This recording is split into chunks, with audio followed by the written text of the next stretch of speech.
welcome to the Happy Rant podcast. I am Ted Cluck, joined as always in studio by my good friends, my partners in radio, Barnabas Piper and Ronald J. Martin. Boys, we are proud owners of a brand new website. Piper, it looks pretty amazing. The feedback that I've gotten from fans everywhere, fans around the globe. It's hard to go anywhere now without people talking about our brand new website. Tell us about it, Pipe. Tell the listeners what they can find there. Yeah, absolutely. So listeners, if you go to thehappyrant.com, it is our new, freshly launched at the time of this recording website. And it's basically a full service site for the podcast. You can listen to all of our episodes there. So that's going to be our new podcast home. Before, it kind of resided on my website, and that was fine. But a show like this deserves its own home, and Josh Byers of Visual Theology fame has made it happen in partnership with us. He's kind of a creative genius, and he designed all of our new merchandise. And so there's about half a dozen different T-shirt options, ranging from a design with a Happy Rant Access lanyard on it in honor of our very own conference man. Love it. There's a C-list celeb T-shirt, because what could be more on brand? There's a whole bunch. I'm not gonna tease them all, but if you just go there and you look at the shop option, they're all there.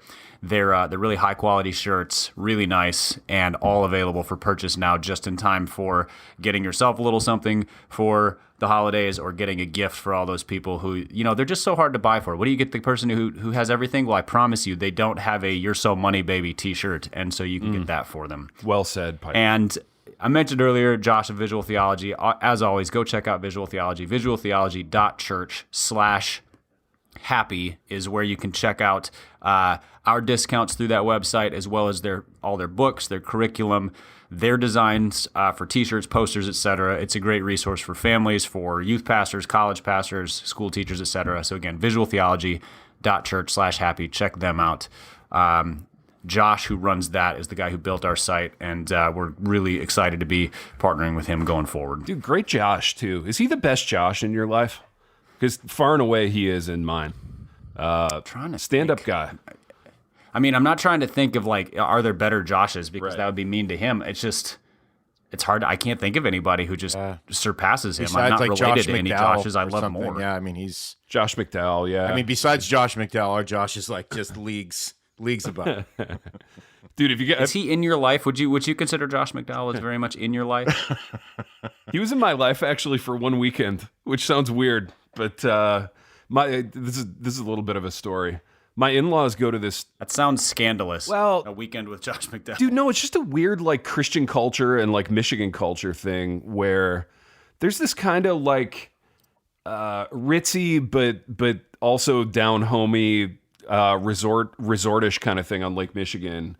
And my in-laws were in this deal where they would get a condo there for a couple weeks every summer. And because they're Midwesterners and because it's West Michigan and everything's kind of Christian over there, you get this condo, but then you have the option to go and hear, some 85-year-old formerly famous Christian speaker.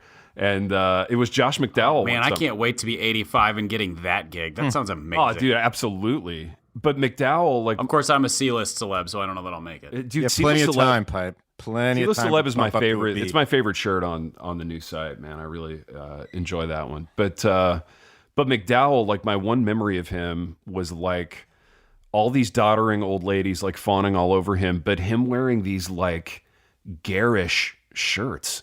He would wear these shiny Spider-Man shirts, and he was just dialing it up, man, and just really going for it. What do you mean Spider-Man shirts? Well, dude, it's hard to describe. It's the kind of button-down shiny shirt. Oh, those extra shiny ones. I never know what those are. Yes, those extra shiny ones. You would get it at the mall at polyester. Hot Topic. Yeah. You know what I mean? Right, he's almost it's almost like he's trying to be this post-goth poster child, but that's not what he's trying to do. He's definitely trying to be something and not getting there, but he was just also being Josh McDowell, which was really strange. It was a weird confluence of persona things. I mean, if he was being fawned over by ladies of, his age bracket, then maybe he was getting precisely what he was looking like. You know what it Maybe is? worked. Boys, it's a silk shirt. It just dawned on me. That's what that is. Oh, there you go. Sure, baby. Those are We were silk shirts. overthinking it. Well, we're just like, well, when's the last time I wore a silk shirt? That would be never. So I'm not familiar with the sensation. Dude, yeah. but No, it that's was what it is. remarkable. It was really remarkable, too, the psychology behind it. It's very like West Michigan to have to like earn your vacation by like listening to talks. You know what I mean? Like you can go to the beach later and like and lay out and like read a fun novel, but first Don't you get me have to started listen to- on that. Don't get me. Yeah, started.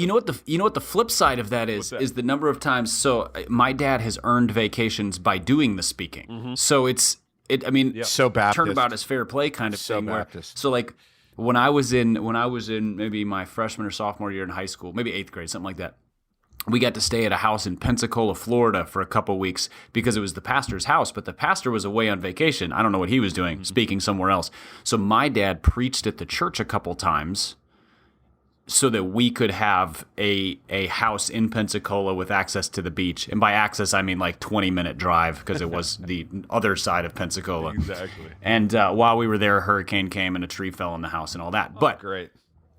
so and then he would do the same thing at the Cove, so Billy Graham's retreat center. So he would go in and speak, and then he and my mom would get like a week at one of their, I don't know what they call them. They call them like chalets or something. That's like like that. prestigious type. Speaking at the Yeah. Cove. That is So- prestigious for sure. Okay, well, I did that one. I don't know. I hear retreat center, and prestigious is not the word that comes to mind. Oh, so no, I feel that. yeah, so some people earn their vacation by listening, others earn their vacation by speaking, and it's a whole economy in and of itself. But we're all earning it. Is McDowell the? Gosh, I always confuse him with. He's the focus on the Family guy, right? I think No, he's the evidence that demands a verdict guy. What? Well, who's the focus on the Family guy?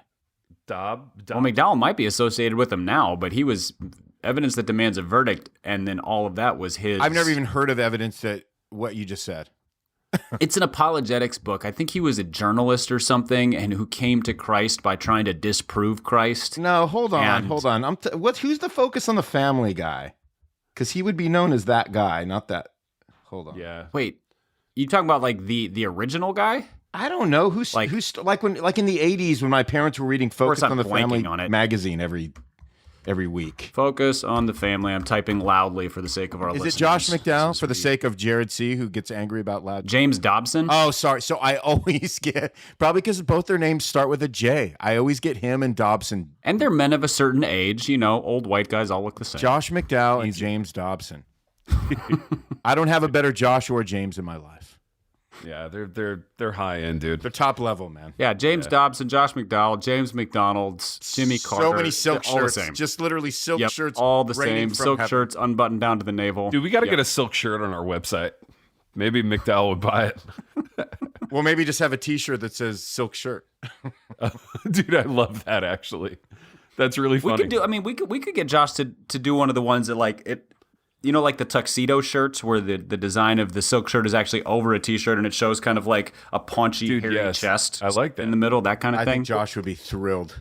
Or we could get Yeah, he'd be- contribute his body He'd be for so that. excited when we asked. dude that Oh, same he'd be motif Piper, pumped. but with like a bow tie and a like a regimental bow tie and a blue blazer. If we want to go all like SBC on the whole thing, Bow ties. could be a nice. It is as we are recording. ETS is going on, and it's finally tipped to the point where the attendees of ETS make fun of themselves for wearing blue blazers and khakis. I think we started that I'm a trend, little- Pipe. I'm just going to take some. I know credit. I'm a little offended because I'm like, no, that was our joke like 7 years ago, Exactly. and you guys don't get to steal our joke and be self-deprecating. That's not how academia works. Yeah. Boys, why aren't we at deprecate. ETS with a booth selling our merch right now? Is what I want to know. Doing a live show. Have you ever been to ETS? No, I'm just saying, like, it would be rich for us to be there and do a little live at ETS. Let's think about that for next year. Hey, what's ETS stand for? Tough crowd. Yeah, what is it? The Evangelical Theological Society? Is that what it is? Yes, Gosh, that's that exactly sounds what like it a is. fun group of people. I only know that because I used to hang out with James Dobson. It is. So it's a place where academics and aspiring academics go and hang out and read papers to one another. I only So know they that don't because give. I'm friends with Matt Emerson and Luke Stamps. I don't know who those people Yes. I don't either. Well, exactly. That's the thing is like people at ETS know who they are. It's it's like Comic-Con for theology. It's just like people go in their academic costumes and nerd out about stuff that only people in that circle care And by about. costumes, we mean costume, which is blue blazer. The one And costume. khakis. Yeah, there's just the one. I'm pretty sure ETS was what inspired our original plan for ill-fit khakis several years ago. I like because, like, you know, in recent days, there have been, you know, people start to wear khaki pants that actually fit. Yeah, like kind of Those are hipster much more khakis, like skinny khakis. As a, I don't like that. yeah, as development. opposed to like Yeah. the pleated khakis that like pile on the shoes. Like that's ETS still rocks those. Yeah, totally. Strong. Like everybody looks like they're wearing a pair of like Bozo the Clown pants because they're like 4 sizes. Yeah. too Dude, big. khaki khakis parachute should pants. khakis should pile on the shoe. I'm a firm believer in that. Do you have khakis that pile on the shoe, Big T? Baby, I don't. I hate khakis, actually. I really, really hate khakis. And I kind of always have. Like, even in the 90s when, like, a certain kind of bro-y dude would wear, like, khakis in a T-shirt, like in 1996. Oh, yeah, and it had like and they had like the hammer loop on them. They're Yeah. like the carpenter khakis. Yeah, exactly. I never enjoyed the khaki experience. You know what's crazy is I bought like a couple of years ago, man. I found a pair of super skinny, hipstery, like comfortable, cozy khakis, like at H&M. Okay. So I Were they took nice? those. I mean, they weren't like nice, you know, but they were like, well, I could wear these. I could just be comfortable in these. Sure. And then but it would make me look a little more dressed up in some spaces, right? I thought Yeah. that. So I brought those things home, and dude, and they were cozy, man. I mean, these things, like I could have worn these things to bed. They were that cozy. So I put them on a couple of times, and I noticed that Big M kept looking at me kind of funny. And at one point, she just looked at me and she goes, "You know, I really don't like those at all." Oh, that's tough. Thank God for straight shooters. And I go, what's the deal? I go, you don't like the way they fit? And she goes, it's just, I hate khakis. I hate the color of them. Yeah. I just hate what they represent. She got all philosophical on me, all Enneagram 5. And I just went, all right, the khakis are going. I mean, I was trying. What were you wearing them with? Like just t-shirts, like flannels? What was the Yeah, what was I the mean, whole pipe, look? that was it, man. I was wearing like a t-shirt with a flannel over it, or just like one of my classic, you know, Ronnie Martin jackets with a pair of Chucks. It was cash, but they were just so much more comfortable than jeans. And it kind of upped the outfit a little bit. It didn't make it look make it look so jeans, you know. And every once in a while, I try to break out of that for like an hour and a half, and it doesn't work for me. And so that was just one of my or for your wife apparently. one of my failed attempts. And Big M was like, "Yeah, I don't think we're gonna do that." And I said, "All right." And then I proceeded to wear them for about another 2 years until she like threw them away. So Oh yeah, I have for the last I'd say 15 years always had at least one pair of khakis in the rotation. And by rotation, I mean somewhere between once a month and, you know, once a Pipe, quarter. I feel like you're in more of those circles, like son of JP. I feel like you have to own like the requisite pair of khakis. Right, but these are not the ETS khakis. These are more like what you described, that they just you just swap them in for jeans with the flannel shirt, with the, you know, whatever. And they're comfortable, And it just- man? Aren't they cozy? Yeah. Oh, they're so much more comfortable than jeans. And yeah, you just sort of like it. What it does is it puts you in the position where you look more like a grown up, which for me is a big thing because people still think I'm 27 years old. So That's a good just problem sort of- to have, though, Pipe. It is a yeah. great I mean, problem at this to have. point, it's aging gracefully. I mean, I'm breathing down the neck of 40, so looking 27 is not terrible. However, when you have the title of pastor, it's nice to be given the requisite respect, and in certain crowds, khakis pull that off. It's the only vocation where being old is helpful. I've always said that. It's crazy. That's huge, Well, dude. kind of yours too, though, T, right? I mean, that doesn't hurt to be a little aged. It right? doesn't hurt, dude. It doesn't hurt, but it changes the nature of like how you do it. Because you're interacting with youth. Like the youth never change. They never age. youths. You just No, keep no. aging. That's right. That's right. Yeah, and you, Every year you get Every your year you're reminded in your that some face. people don't get older, but you do. yeah, well, that's true, and you got to be kind of like forever tinkering with your persona as a result of it, you know. So the changes are subtle, but it happens. You know, it's part of the job. Okay. Speaking of persona and professors, Ted. Yeah, go. I was hanging out with some friends on one evening recently from church, and one of them is really good friends with your nemesis, Dude, which nem? the sidecar motorcycle nemesis. Oh, I sidecar didn't realize Willie. we had Yeah, added yeah. some. Who we're And- like really good buds now. Actually, they're Right. coming for dinner So- Wednesday. But This So this couple, I think, went to school with him, or maybe his wife or something, and I guess he'd been on the mission field and all this stuff. Yeah. And so they're like, he's a great guy, and I'm like, oh, Ted knows he's a great guy. Yeah. Ted, I said, there's a narrative arc to this, which is Ted resents him and is jealous. Right. Ted overcomes his jealousy and decides to, bite the bullet and have coffee, and then Nemesis becomes friend, and it's all very redemptive in the end. Absolutely. But I just thought it was funny that they came to me and was like, hey, we heard on the podcast about this Nemesis. We know that guy. And I was like, great. This became very human very fast. I'm a bit uncomfortable. It became human so fast. And like, actually being a great guy makes you more of a candidate to be a Nemesis, to be honest. Because I'm not a great guy, right? Like, I know I'm a terrible guy. And when I'm confronted with an actual great guy, I'm like, son of a gun. And like, when the guy is also like he's young and he's got a great jawline and like smooth porcelain skin, I'm just like, I can't do it, enough. Wow. I need to find a weakness, Yeah, there has to be something you could scoff at instead of being jealous of. Exactly. No, it's terrible. But no, he's great. He's a nice guy. So But see, no, he's great. But no, he's great. That should be a T-shirt. Which is great because it means, Ted, like you and I will never be anybody's nemesis because we're just not great guys. Like somebody can always look at us and be like, well, he's kind of a jerk. Yeah, that guy's an a-hole. They no longer feel right. that, yeah, there's no longer a nemesis thing going on. Exactly. No, I know. Ronnie, you're at risk because you're nicer. I just really want people to like me. I think that's the difference. So. Well, yeah, and that's a thing too. But boys, I think we're bearing the lead here, in that we've got breaking news on the program.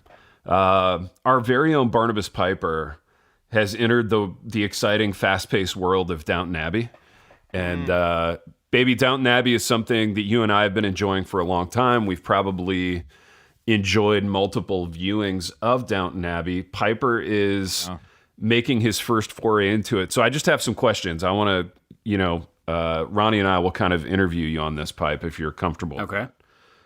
Yes, please. Just for context, I'm one episode in. I've, there's very little time in our home for binge watching. Yeah. Although that, this is a candidate for binge watching. That there's a little tease, but so I'm not far enough in to be able to discuss like major plot lines and things like that. This is first impressions. Let's go there then. Let's talk about overall aesthetics of the show. Is it a world that you enjoy inhabiting for an hour? Yes, it's I knew enough about it through my wife's appreciation of it, and then especially through you. I mean, you guys don't even appreciate it. You adore this show. So yeah, true. The adoration that you guys have had, which I don't think set me up for success in one sense because the bar was set very high, but I at least had a sense of what I was getting into. I will say the first 3 to 5 minutes of the episode almost did me in because it felt very tropey. Oh. Because it starts with like this, like they wake up and kind of like fly through what I forget the name of the castle. It has a name, but I don't know what it is yet.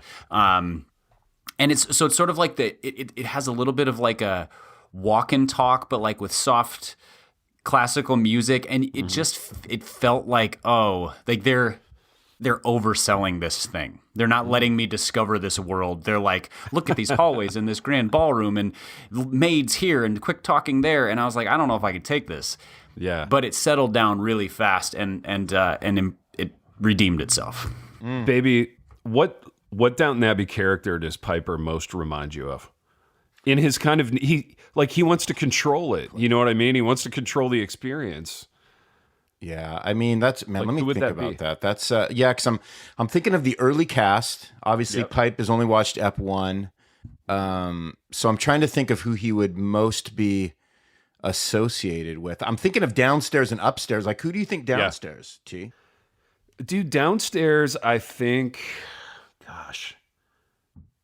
I mean, I want to say Thomas, but here, no. Man, that's kind of an insult, and I don't want to. No, I don't think it's Thomas. That's not kind of an insult. That guy's a d-bag. Yeah, he is. He but he's a great character. He's a great character, and like his sure. His arc is really interesting throughout the whole lifetime of the show. Yeah, that like you'll see it evolve, Pipe, if you get far enough into it. But yeah, dude, I'm gonna say early career Mrs. Hughes. And here's why, baby. Which one's Mrs. Hughes? Is she the one who's like in charge of all? She's the in charge of all women downstairs. of the staff The downstairs. staff. Yeah. And she's stern. She's task oriented, but she's got a really good heart. Like she knows what she wants. She knows how things need to be done. But like when it's time to actually kind of enter into real life with people and be compassionate, like she's there for it. Although you wouldn't necessarily know it right away. She's not like us, baby, where we're all like cloying and needy and we have to get people to like us. She's not like that at all. And Piper's not like that. So yeah, I I'm think that's going I Mrs. think that's Hughes. apt, man. I think that's apt. Yeah, She made a strong first impression. I feel complimented by this. you should. Mrs. Hughes Dude, is she's like maybe awesome. one of my top 3 characters. Oh, absolutely. She's high quality all day long. Yeah. I And was you know what's funny actually- about that, T? She real Yeah. quick. I mean, she never like this is not giving anything away to Pipe either, but like that persona. She carries that persona through all like 6 seasons or whatever. It is. She does. Yeah, she does. And I think with her, and you know what? No, I'm not going to say this. I don't want to give it away. Yeah. Because there's some really nice things that happen with that character. Yeah, her character develops too, but like her integrity remains intact all the way Yeah. through. Yeah. She's easy to kind of like and fall in love with as a viewer. You really like her. But then she also like everyone. But like you just said, T, like she doesn't let her guard down often. So occasionally she does, and she kind of surprises you. Yeah, no, that's right. That's absolutely right. You get to see glimpses of what's going on, and you get some backstory as the show unfolds. So Piper, I know you're so incredibly early into the experience, but is there a character that you feel like you relate to the most? Again, going upstairs, downstairs with it. I think it's too early. It is a show that gives very strong first impressions of characters. Like I know that there's, it's very clear that they're going to build these character arcs out, but like they tell you right up front what you're supposed to think about these characters right now. Yeah. Which I thought was great. Like in the first 15 seconds of Thomas being on screen, I was like, oh, I don't like this guy. Yeah. Like his face gives away that he's a tool. He's the nemesis. I'm terrible with character names. Also, have only watched one episode once. Who's like the butler, the head guy? Oh, Carson. Yeah. So Carson, right away, like you like him, but there's also like he's gonna keep his personal distance. He doesn't suffer fools, right? No, he doesn't. Really strong first impression of is it Grantham? Lord Grantham. Lord Grantham, the head of the household. Huge fan. And his wife. Both of them give strong first impressions, just in terms of they seem decidedly human for being filthy rich and in charge of big staff. Baby, where are you at? Yeah. Hang on one second, Pipe. I have a question for Ronald vis-a-vis Mrs. Grantham. Where are you at on Grantham's wife, baby? That's the one character I just couldn't. Elizabeth I couldn't get McGovern? there with her. Like I didn't like her. I didn't like the character. It didn't do anything for me. I actually understand what you're saying, and I feel like she's I feel like she holds the tension of that house together. So when I kind of switched my view on her in terms of seeing her as always being caught between a rock and a hard place between the Dowager Countess and Lord Grantham, and she's walking that tightrope.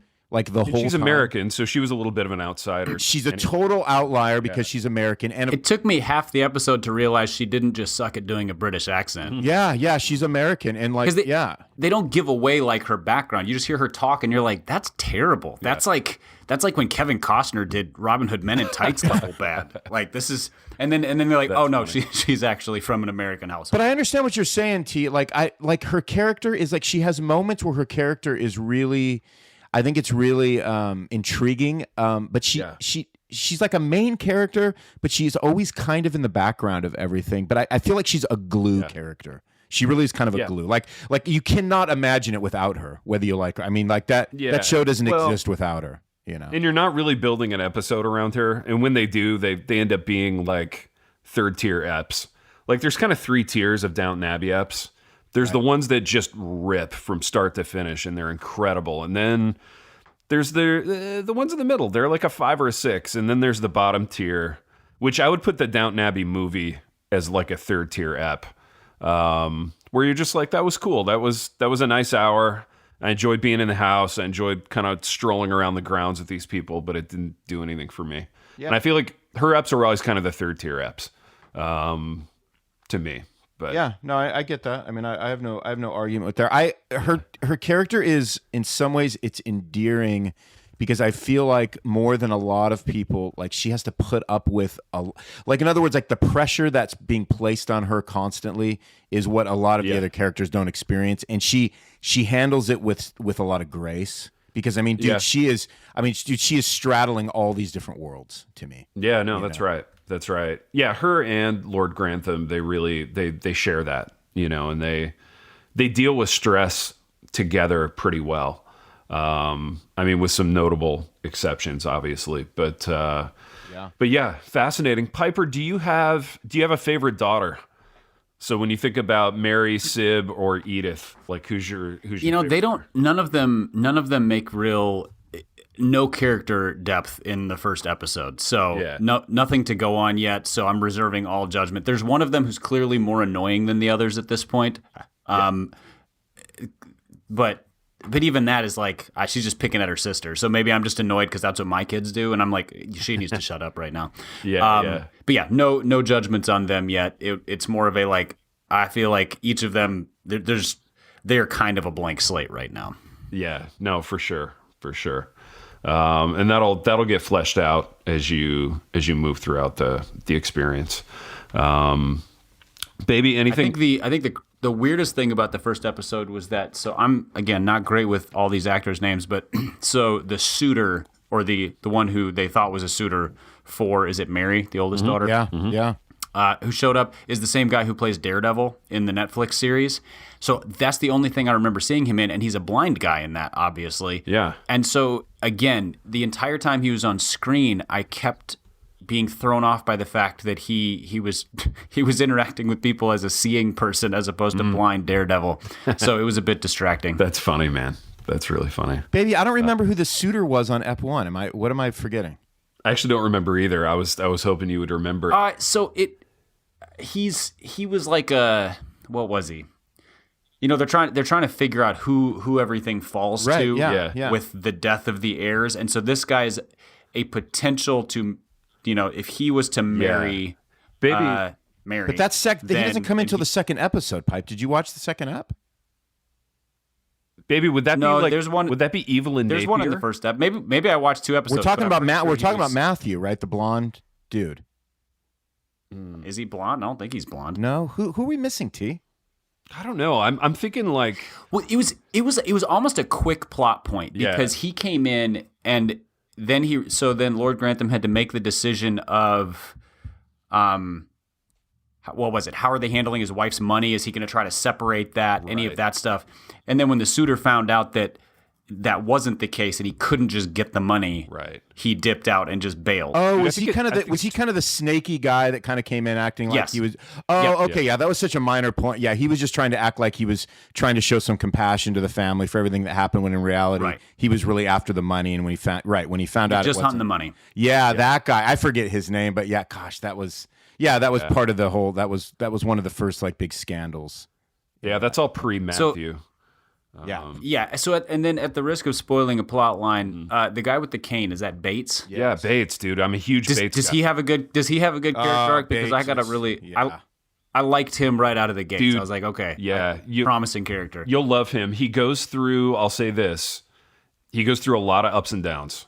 Like there's a lot of peaks and valleys with Bates, but you're gonna like him, and they do nice things for him and with him. So yeah, that's one where like, I don't know how you are, Pipe, but I always I want to know who I need to guard my heart with. Like, are they going to kill this guy off or whatever? I don't want to get too attached to him, but you can get attached to Bates. And Bates is that's so okay. So Pipe, this doesn't harm your viewing pleasures at all, but it's there's like 2 major theories out there for like Downton aficionados, which is either Downton is actually a story about Bates, or in the end, it's actually a story about Edith. So you can keep those two things. Keep those two things in mind. Okay. And again, if you end up getting roped into the series and watching the whole thing, you can just kind of form an opinion around either of those. But I think both of them are strong. Well,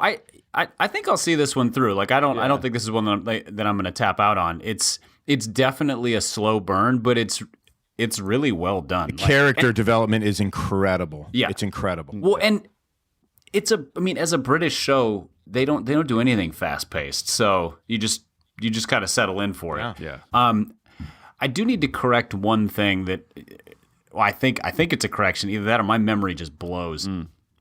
Ronnie, in pre-show texting, implied that I have disparaged Downton Abbey at great length and with severity. Yeah, I think what you're hearing is the fact that I sigh deeply and sit in silence for about 15 minutes at a time while you and Ted pour your hearts out. Yeah, that's not the same as an insult. That's more just like I don't care and I have nothing to contribute. So I'm making progress towards contribution here. I think you are, but I don't think that I was overtly disparaging of this thing that you love deeply. You know what? I will say this. That's completely false. You were completely and overtly I will say this. Everything you just disparaging. said is false. It's completely false. It's okay, Pipe. You're coming around in the end, and that's all that matters. Listener nerds, would you go find quotes of me being disparaging about Downton Abbey as opposed to me just because they've been etched in me and deeply. T's mind now for years. Yeah. Hashtag never forget. Like I insulted your children and you just can't forget it or something. Actually, yeah, if you've insulted my children, I've forgiven you and forgotten long ago. But I don't even remember. Yeah, say whatever you want about my kid, but insulting. But say something about Bates, and I'm coming for your soul. Oh, absolutely, dude, absolutely. But Ronald, how delightful that Pipe now is on board and we can enjoy this thing together. I feel like we can do another 5-6 years of the rant now together. I mean, I feel like we've opened up new valleys, new universes. We really have, yeah, new universes. Now, when we do Happy Abbey, dare I say, Pipe can be a part of those special apps. That's delightful, dude. We'll have to talk with our new potential business partner about that. But that's something I'm teasing, but we're not announcing it yet. But yeah, Can I say something about our business partner that I forgot to mention earlier? Yeah, that's go. Super burying the lead. Yeah. Right now on our merch, there is free shipping. Just everything is free shipping. So the prices are not, they're not super inexpensive because it's all custom stuff. Yeah. But you're not paying shipping right now, and that will only be the case for a limited time. So I don't know exactly, limited time allows us to flex on it, but like up through holiday buying season, free shipping. Then we're gonna reinstitute shipping. So listeners, if you're considering it and you're like, I don't know, you're not paying an additional $3 or $5 or $8 right now. Just buy stuff and it will show up at your house. And it is expensive, but it's like hipster quality t-shirts. It's like the really soft fabric. Like you're paying hipster prices, but you're getting a really high quality product for it. Yeah, you're getting the whole hipster vibe with it. Like you're not paying hipster prices and then getting like dad t-shirts. Yeah, exactly. This is something you're gonna want to wear to bed. I mean, 100. You're gonna be all in on that. Absolutely. Well, anything else on Downton Abs, baby? Anything you'd like to know from Piper other than like we're just glad he's. Can I ask a question? Yeah, go. And I realize this. I might just be ripping the lid off of a can of worms here.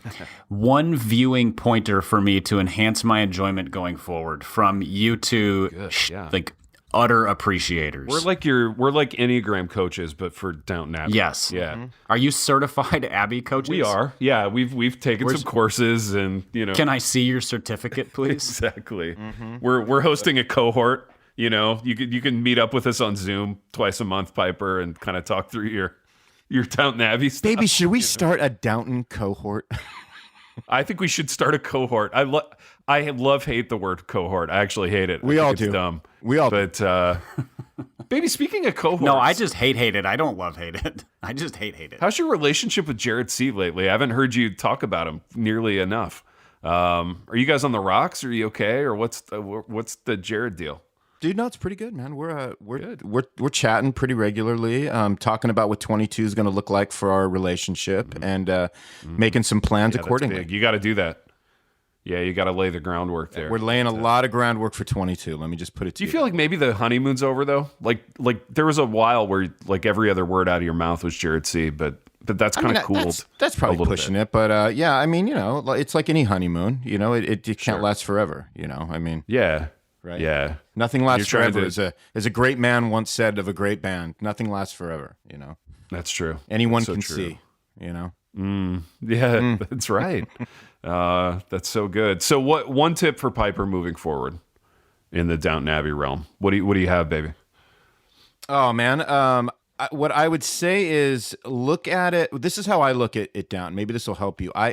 To me, I look at it like something that allows me to kind of shed the anxiety and stresses of life and bring me into just another world that allows just my heart to kind of settle down and settle in for the night. So it's therapeutic for me. I don't know if it'll have that effect on you, but that's the effect it has on me. Think of it as therapy. Yeah. Noted. I would say, Piper, get to know Mrs. Patmore from the kitchen downstairs. I'm a big Mrs. Patmore guy, and I enjoyed her character throughout. She's a minor character, but she was really kind of a touchstone. Like a glue guy of the show. Yeah, a glue guy / reminded me of my mom in like some really nice ways. I was a big Mrs. Patmore guy. I feel like Patmore's she'd be a quality amazing. hang. Patmore's amazing. Yeah. Really sweet lady, man. Really sweet, really helpful, cool lady. We're gonna need to, like, once Piper gets deeper into this, rank these characters in terms of like quality of And hang. then we can Enneagram type them. Oh, I've already done that, dude. That's Well, I haven't, so Yeah, that's I get true. to cast my judgments. absolutely.